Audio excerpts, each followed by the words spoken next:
हम आपको सोम प्रदोष व्रत कथा और उसके महत्व के बारे में बताएंगे। सोम प्रदोष व्रत कब होता है? इसके बारे में यह बताया गया है कि सोमवार के दिन जब त्रयोदशी तिथि लगती है तो इसे सोम प्रदोष व्रत कहते हैं। धार्मिक मान्यताओं के अनुसार जो लोग सोम प्रदोष व्रत करते हैं वो भगवान शिव को अति प्रिय होते हैं। इस व्रत को रखकर जो व्रती प्रदोष काल में भगवान शिव की पूजा और कथा करते हैं उनकी विपदा को भगवान शिव जरूर हर लेते हैं। अब सुनिए सोम प्रदोष व्रत की पौराणिक कथा। सोम प्रदोष व्रत कथा के अनुसार एक नगर में चंचला नाम की एक औरत रहती थी। उसके पति का स्वर्गवास हो गया था।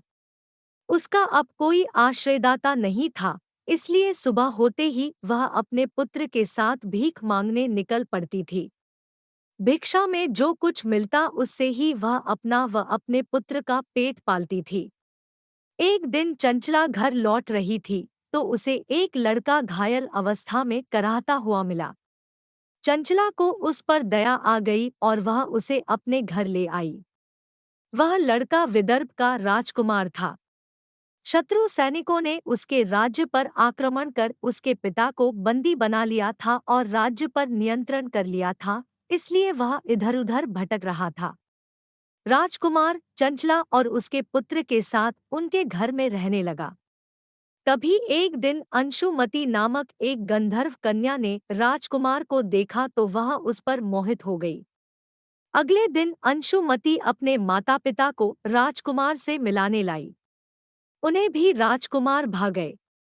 कुछ दिनों बाद अंशुमती के माता-पिता को शंकर भगवान ने स्वप्न में आदेश दिया कि राजकुमार और अंशुमती का विवाह कर दिया जाए। उन्होंने वैसा ही किया। और अंत में सोम प्रदोष व्रत कथा महात्म्य। चंचला प्रदोष व्रत करती थी। उसके व्रत के प्रभाव और गंधर्वराज की सेना की सहायता से राजकुमार ने विदर्भ से शत्रुओं को खदेड़ दिया और पिता के राज्य को पुनः प्राप्त कर आनंदपूर्वक रहने लगा। राजकुमार ने चंचला के पुत्र को अपना प्रधानमंत्री बनाया।